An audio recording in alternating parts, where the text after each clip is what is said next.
दोस्तों आज हम बात करेंगे सीएए के बारे में। तो दोस्तों क्या है सीएए जिसको मोदी सरकार लागू करना चाहती है भारत में, आइए जानते हैं इसके बारे में। तो दोस्तों सीएए की फुल फॉर्म है सिटीजनशिप अमेंडमेंट एक्ट। तो दोस्तों सीएए का मतलब है नागरिकता देने वाला कानून। इस कानून के लागू होते ही पाकिस्तान, अफगानिस्तान और बांग्लादेश से आने वाले गैर मुस्लिम शरणार्थियों को भारत की नागरिकता मिल जाएगी। तो सवाल है किस किस धर्म के लोगों को नागरिकता मिलेगी भारत में। सिख, हिंदू, बौद्ध, जैन, पारसी और ईसाई समुदाय के लोगों को नागरिकता मिलेगी, सिर्फ मुस्लिमों को नागरिकता नहीं मिलेगी।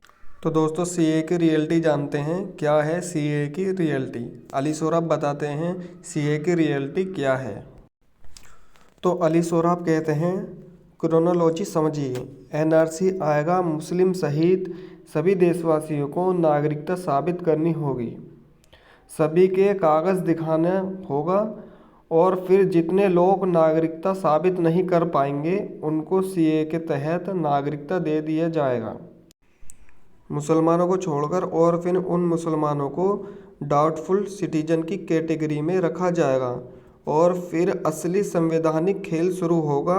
हो सकता है डाउटफुल नागरिक मुसलमान की नागरिकता छीनकर डिटेंशन सेंटर में भेज दिया जाए।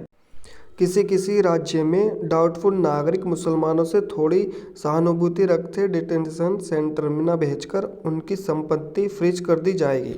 फिर भारतीय मुसलमान कभी भी भारत में संपत्ति अपने लिए नहीं खरीद सकते। अली सोराब कहते हैं सीएए बिल्कुल मुसलमानों के विरुद्ध नहीं है, लेकिन सीएए अकेला कानून नहीं बल्कि एनआरसी के साथ पूरा पैकेज है। जैसे संविधान का अनुच्छेद 335 के तहत अनुसूचित जाति को आरक्षण देना कोई मुसलमानों के खिलाफ नहीं, लेकिन अनुच्छेद 335 के तहत उन्हीं अनुसूचित जाति को आरक्षण दिया जाता है जिनको राष्ट्रपति ने अनुच्छेद 341 के तहत अनुसूचित किया है। और संविधान के अनुच्छेद 341 की अनुसूची से मुस्लिम और ईसाइयों को संवैधानिक रूप से बाहर कर दिया है। मतलब संविधान के अनुच्छेद 341 के तहत मुस्लिम व ईसाइयों के साथ संवैधानिक रूप से भेदभाव होता है, या ऐसे भी कह सकते हैं कि संविधान अनुच्छेद 341 आदि मुस्लिम व मुसलमान ईसाइयों के साथ भेदभाव करने की पूरी अनुमति आज्ञा देता है।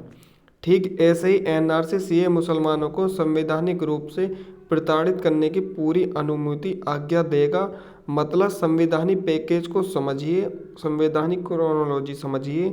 भारतीय मुसलमानों को संविधान पढ़ना और संवैधानिक क्रोनोलॉजी को समझना बहुत ही ज़रूरी है। अली सोराब ने बताया है यह सीएए है। सीएए से मुसलमानों को कोई दिक्कत नहीं है, लेकिन ये सीएए पूरा पैकेज है जो सीएए के बाद एनआरसी भी आएगा और मुसलमानों को कागज़ दिखाने पड़ेंगे 1950 से पहले के।